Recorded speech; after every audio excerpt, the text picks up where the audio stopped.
hiru erabakien berri ematera gatoz. Hasteko urrezko domina emateko espedientea onartu berri dugu.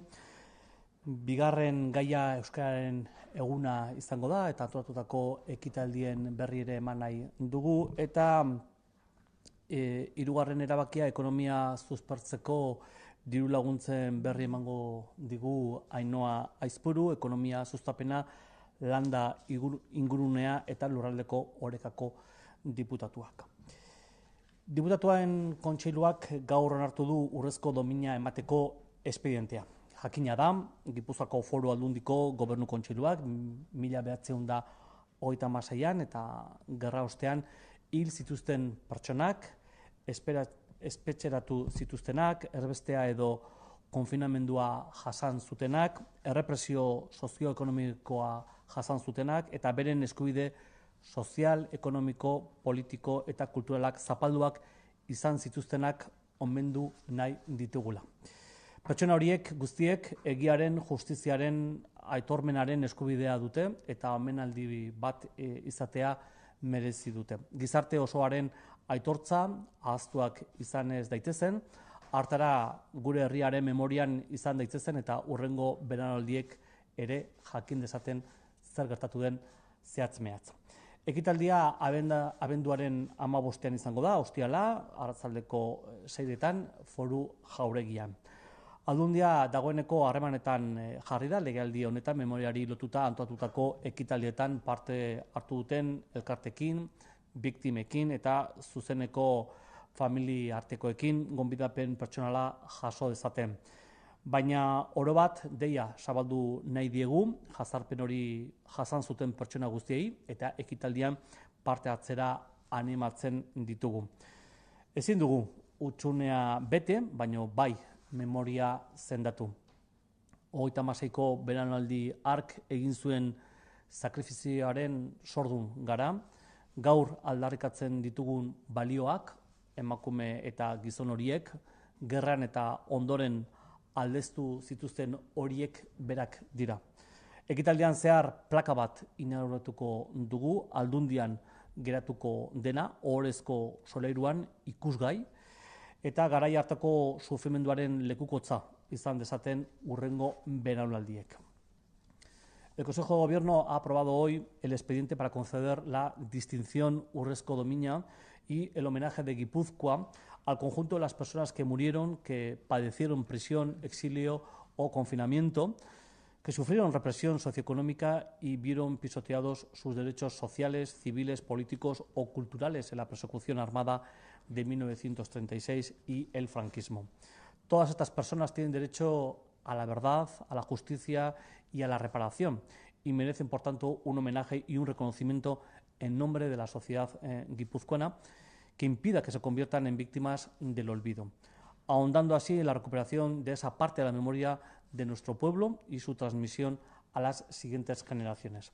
El acto de entrega tendrá lugar el día 15 de diciembre, viernes, a las 6 de la tarde en el Palacio Foral, aquí mismo en la Diputación Foral de Guipúzcoa. Y la Diputación se ha puesto en contacto ya con asociaciones, víctimas y familiares directos que han participado en los diferentes eventos organizados y relacionados con la memoria a lo largo de esta legislatura para hacerles llegar una invitación personal, pero que además queremos hacer extensivo y haciendo un llamamiento especial a todas aquellas personas y familiares que también padecieron aquella persecución. Las puertas de la Diputación, por tanto, están abiertas a todas las personas y familiares que padecieron, que fueron también víctimas del franquismo, a que participen en este evento. No es posible llenar el vacío, pero sí reparar su memoria. Somos deudores y deudoras del sacrificio llevado a cabo por aquella generación del 36. Los valores que hoy reivindicamos son los mismos que defendieron las mujeres y hombres que sufrieron la guerra y las consecuencias posteriores. Siempre hay personas tras toda experiencia y las generaciones posteriores somos portadoras de esa memoria para que nada parecido vuelva a suceder. Bigarren gaia Euskararen eguna, bilkura berean eta Euskararen nazioarteko egunaren harira, adierazpen instituzionala onartu dugu. Adierazpen horretan bat egiten dute Eusko Jaurlaritzak, 3 foru aldundiek, Nafarroako gobernuak, iparraldeko mankomunitateak, eta gure hizkuntza bultzatzeko lan egiten duten eragile, entitate eta elkarte nagusiek. Euskararen nazioarteko egunaren inguru honetan edo atarian ekimen eta ekitaldi ekintza asko burutuko dira, nik gaur bi nabarmendu nahiko nituzke. Bihar asteazkena laneko bilera egingo da, Gipuzkoa berdinago ekimenaren ondorioak aurkezteko. Horretan parte hartzen duten lurraldeko gizarte, ekonomia, kirol eta unibertsitate alorreko hainbat ordezkarik, jendaurreko hizkuntza portaera bateratzea adostu eta praktikan jartzeko helburua du lantalde honek. Giza horretan, hizkuntza berdintasunean sakondu eta elkarbizitza eredu orekatuagoak gizarteratzeko. Eta bigarren ekimena ekitaldia goraipatu nahiko nukeena, ostiralean izango da, Euskararen nazioarteko egunaren atarian, aldundiak 2017ko Abadia saria emango dio foru jauregian Ibon Sarasola, euskaltzain eta hizkuntzalariari. Epaimahaiak nabarmendu du filologo donostiarrak euskarari eta bereziki euskara batuari egindako ekarpena. Haren lanaren garrantzia eta eragina nabarmena izan baita euskal hizkuntza esparru berrietara zabaltzeko garaian. Gainera, aipatu nahiko nuke formatu berritzailean emango dela saria eta sorpresa ugari izango direla nola ez ekitaldi horretan. Eta hirugarren erabakiaren berri, hasieran esan bezala Ainhoak emango du, ekonomia suspertzeko diru laguntzen berri. Ainhoa? Mila esker, Imanol, egun on guztioi. Imanol Lasa bozeramaileak esan duen bezala, lurralde osoan eragina izango ditun bi laguntza garrantzitsu onartu ditugu gaurko kontseiluan. Dagoeneko badakizue, Gipuzkoako Foru Aldundi honen helburu nagusinetako badala ekonomi susperraldia bultzatzea, apostu sendo bat egiten ari gera arlo horretan, eta apostu sendo hori eragile sozioekonomiko guztiekin elkarlanean bultzatzen ari gera, batez ere eskualde guztietara, sektore guztietara, eta azken finean famili guztietara iritsi dadin. Eta testu inguru horretan, aurreko ekainean sinatu genduen hitzarmen zabal bat, Gipuzkoako Foru Aldundia eta tokiko garapen agentzi guztiekin. Ekonomia suspertzeko, ekonomia susperraldia bultzatzeko testu inguru horretan, lehen aldiz sinatzen zen hitzarmen bat da, eta 2021 urtera arte martxan egongo dana. Estrategiak partekatzeko, programak garatzeko eta tresna berriak sortzeko lankidetza eredu bat jarri genuen martxan. Eta gaur onartu ditugun bi diru laguntza hauekin, hitzarmen horretan azaltzen diren helburuak betetzen ari gera. Batez ere, gure lurraldeko ekonomiaren eta etorkizuneko arlo garrantzitsu bat ikutzen dutelako. Alde batetik ekintzailetasuna eta beste batetik digitalizazioa. Esan bezala, lurralde orekaren ikuspegi horretatik nahi duguna da gure industriaren lehiakortasuna bultzatzea, ekonomia proiektu berriak bultzatzea, baino eskualde guztietan. Beti esaten dugu kohesioari eutsi behar digula lurraldean eta denok elkarrekin, denok matera eta abiadura berdinean egin beharreko karrera badela. Lehenengo diru laguntza digitalizazioaren inguruan da, enpresetako produkzioa eta kudeaketa sisteman digitalizazioan erronka hori jada hemen dago, gure enpresak ari dira hortan lanean, baino, lehen esan bezala ez dugu nahi inor atzean gelditzea. Beraz, guk dagoeneko aldundian berrikuntza zuzendaritzatik martxan genituen laguntzaz gain, hau da, 4.0ko proiektuak bultzatzeko eta Gipuzkoa 4.0 sarea jada martxan dauden proiektuk dira, baino programa hau ez gain, laguntza lerro berri bat jarri dugu martxan, industria eredutik abiatuta, 4.0 industria eredutik abiatuta, lurralde garapenerako programa berri bat. 200.000 euroko deialdi bat izango da, garapen agentzitara zuzenduta, eta batez ere enpresa txiki eta ertainetara zuzendutako ekintzak bultzatuko dira.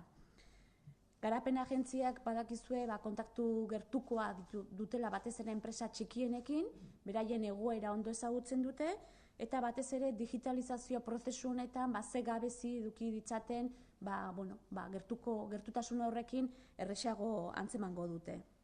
Beraz, desafio handi horri erantzuteko, oraindik eta elkarlan estuagoa bultzatu nahi dugu 4.0 arlo honetan. Bigarren diru laguntza, Gipuzkoako ekintzaileetasun ekosistema hori bultzatzea da.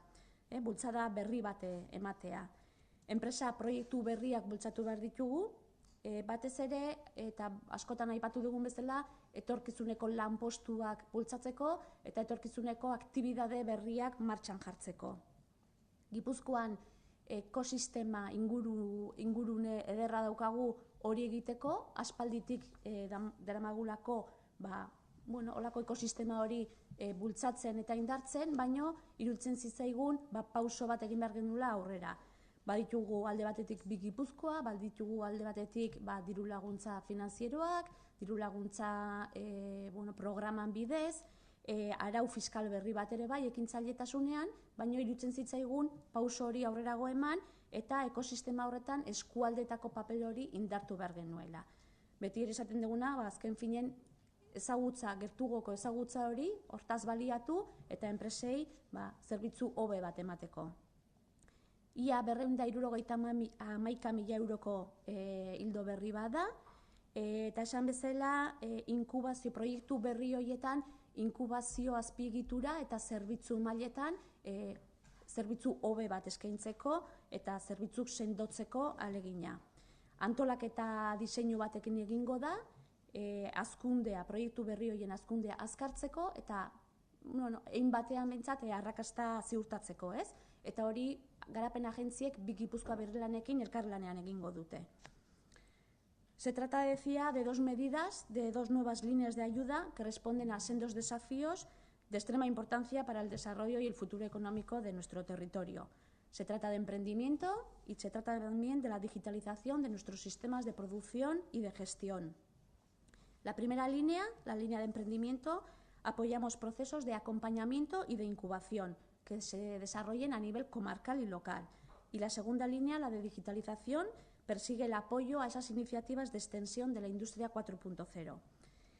Sobre todo el valor principal y diferenciador de estas líneas es precisamente estrechar la colaboración con las agencias de desarrollo y hacer valer esa cercanía que tienen con las empresas, sobre todo con las pequeñas empresas del territorio, para multiplicar el efecto de nuestros programas y también alinear y complementar el esfuerzo que estamos haciendo, sobre todo para potenciar ese ecosistema. Y desde el punto de vista de equilibrio y de cohesión territorial, pues impulsar para que ninguna comarca, ninguna de esas pequeñas empresas y al final ninguna de esas familias se quede fuera de los efectos positivos de esta recuperación económica que estamos impulsando. Mila esker. Vale, hemendik aurrera zuen galdei erantzuteko prest. Bai, egunon. Komunikabide baten bitartez ezagutu dugu ordainsariak, nazional bateko ordainsariak zenbatekoak izango diren, jakineko nuke hori konfirmatzeko moduan zaren, hori horrela den, irakurri duguna horrela den, batetik bestetik urtarrilaren batean martxan izango den, ala atzera pentso bat edukiko duen, eta bestetik 3 sindikatuak esan du, bertako kamioilariek ordainduko dutela gehien naiz eta gutxiago ordaindute horian atzera eta aurrera ibiliko direlako. Bueno, hirurak mesedez aldela euskaraz eta gazteleraz. Eskerrik asko. Eskerrik asko zuri. Tarifen inguruan momentu honetan eztabaidatzen ari den kontua da. Tarifa horiek Gipuzkoako Foru Aldundiko aurrekontu proiektuan daudelako eta batzar nagusiek erabakiko dute tarifa horiek izango diren edo beste batzuk izango diren.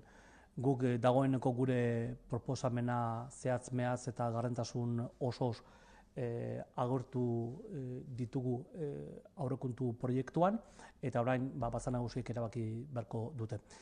Proiektua berez martxan jartzeko proba guztiak egin ondoren ez dago inongo arazorik, ondo funtzionatzen du sistema eta guk ulertzen dugu abian jartzeko 2018ko lehen egunetan abian jartzeko ez dugula inongo arazorik izango. Edozein kasutan, Aintzane Oiarbide, Azpiegiturako diputatuak horren berri emango du abenduaren bukaeran, eta bai aurreratzen dugula 2018an hasieran abian jartzeko asmoa dugula, eta ia ziurrenik lehen astetik aurrera jarriko dugula abian. Edozein kasutan, berriro diot, Aintzane Oiarbidek diputatuak emango duela horren berri. Las tarifas están en estos momentos en debate en las Juntas Generales de Guipúzcoa, porque esas tarifas se encuentran detalladas en el proyecto presupuestario de la Diputación Foral de Guipúzcoa. Por tanto, serán las Juntas Generales quienes decidan con exactitud cuáles van a ser las tarifas que van a tener que pagar los camioneros cuando pasan por la Nacional 1.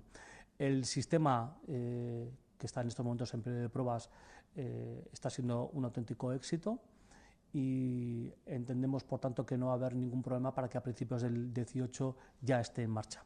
En cualquier caso, serán en estos momentos, será, por tanto, la diputada quien dé cuenta de cuál es exactamente la marcha, el día exacto en el que se ponga en enero del 18, cuál va a ser el día exacto en que se ponga todo eso en marcha. Pero en principio la Diputación, todo lo que tenía previsto, tanto el sistema, el método, las tarifas, creemos que no va a haber ningún problema para que a principios del 18, insisto, se ponga todo ello en marcha. Barkatu, tarifak batzar nagusiek erabakiko dituzte, baina horiek dira zuek gaur irakurri ditugunak, zuek proposatutakoak? Bai. Bai. Eta beste kontu bat, 3 sindikatuari erantzunik edo? Bai, bueno, guk hirukoekin behin baino gehiagotan elkartu gara, beraiekin ere hizketan egon gara, eta desadostasunak berriro diot, tarifa horiek azkenean batzar nagusietan erabakiko dira, sistema bera ere adostasun oso batekin onartu zirelako. Beraz, bai sistema eta bai tarifa batzar nagusietan erabakiko da. Gure tarifak argi eta garbi zeintzuk diren adierazi dugu, eta berriro diot, ez gaitezen ez dezagun ezer aurreratu, ikusiko dugu eztabaida nola dijoan eta zer dan onartzen dena. Gu edozein kasutan ikusten duguna da hor egunero 10.000 bat kamioi pasatzen direla, eta horiek ere behar dutela gastu horien mantenuaren, gastu zati baten ordainketa, beste guztiek egiten dugun bezala. Beraz, oraindik eztabaidan dago tarifain kontua, eta ez dut zetxore aurratu nahi. Barkatu, insistentzia, baina beraiek ez dute esaten horren beste tarifa zein dan eta horren araberako gastua, baizik eta kaltetuena bertakoak izango direla. Esaten dute atzera eta aurrera dabiltzanak andoain bueltan esate baterako azkenean gutxiago ordainduko dute pasaldi bakoitzean, baina guztira hilabetean bukaeran gehien ordainduko dutenak izango direla, atzerriko kamioiak pare bat aldiz pasatzen delako joanean eta etorrian. Gaur hori salatu dute, ez da erantzun bizkal zehatzagoa nahiko nuke euskaraz eta gazteleraz. Eskerrik asko. Bai, berriro diot, tarifa horiek aztertzen nahi gehala eta eztabaidatzen batzar nagusietan, beraiekin ere elkarrizketa ugari izaten ari garela, eta beraiekin ere hitz eginda dago, etorkizunera begirak egon daitezken aukerak onurak izateko ere, beraiekin adostuko direla eta abian jarriko direla. Baina oraingoz, bai onartzen dugula, hortik pasatzen diren kamioi guztiak ordaindu beharra. Decía que con el sindicato IRU mantenemos conversaciones continuamente. Ellos han tenido cuenta y detalle de todo el proyecto, de cuáles son las iniciativas que ha llevado a cabo esta Diputación Foral de Guipúzcoa, y saben también ellos que es ánimo de esta Diputación el llegar también a un acuerdo para que pueda haber a futuro, si se pudiera, pues beneficios para los camioneros locales. Por tanto, vamos a seguir dialogando, vamos a seguir hablando con ellos, con el sindicato IRU, pero también con el resto de los partidos políticos, porque lo que está claro es, y hay una gran coincidencia, y hay una unanimidad en la puesta en marcha del sistema, y en el que los camioneros que pasan por ahí sean también, como no, parte con el peaje del gasto que supone el mantenimiento e inversión.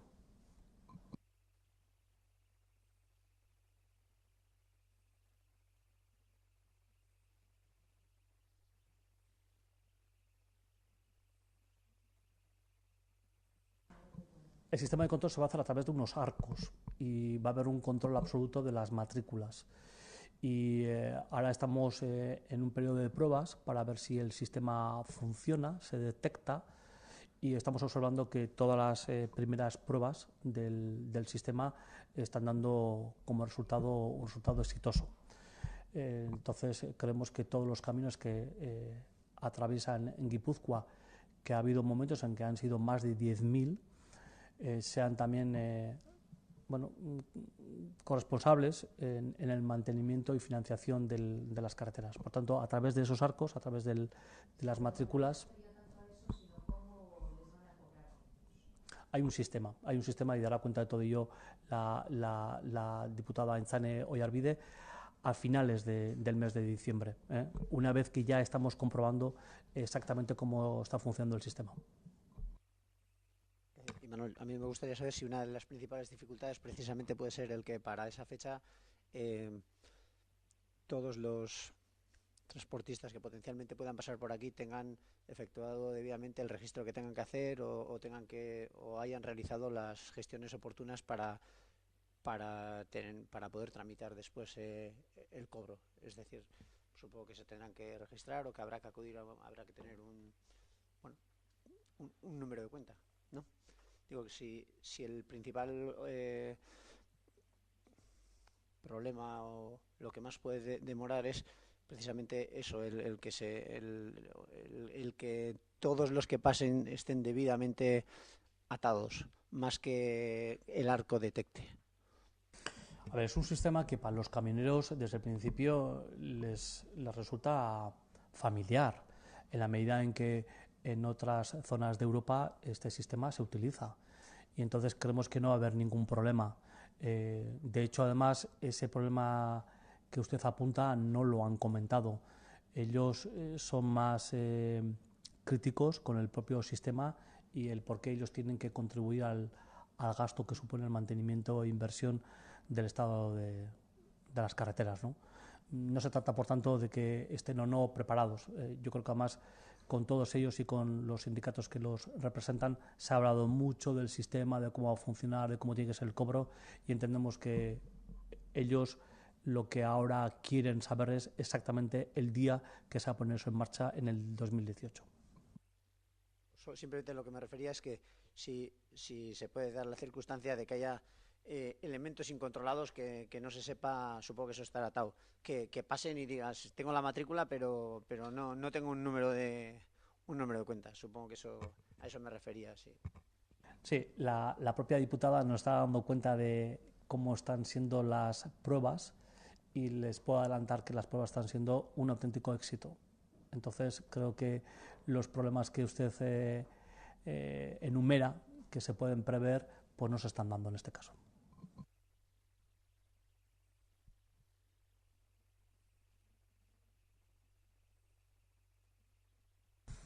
Bueno, con el comité de trabajadores, con los representantes de los trabajadores, mejor dicho, en la Diputación Foral de Guipúzcoa, llevamos más de 10 meses negociando, se han llegado a grandes acuerdos, pero también es verdad que hay unas líneas rojas en las que no coincidimos, en las que no hemos llegado a un punto de acuerdo, y nosotros hemos entendido ya en la última reunión que habíamos llegado a un punto en el que ni unos ni otros llegábamos a un acuerdo. Es verdad que el vaso de la negociación se puede ver medio vacía, medio llena. Nosotros creemos, y así también lo han constatado los representantes sindicales, hay grandes avances en la negociación, hay grandes mejoras en las condiciones laborales de los funcionarios y funcionarias de la Diputación Foral de Guipúzcoa, pero insisto que la negociación en su integridad, con la no firma por parte de los representantes sindicales del nuevo convenio laboral, pues no se ha producido.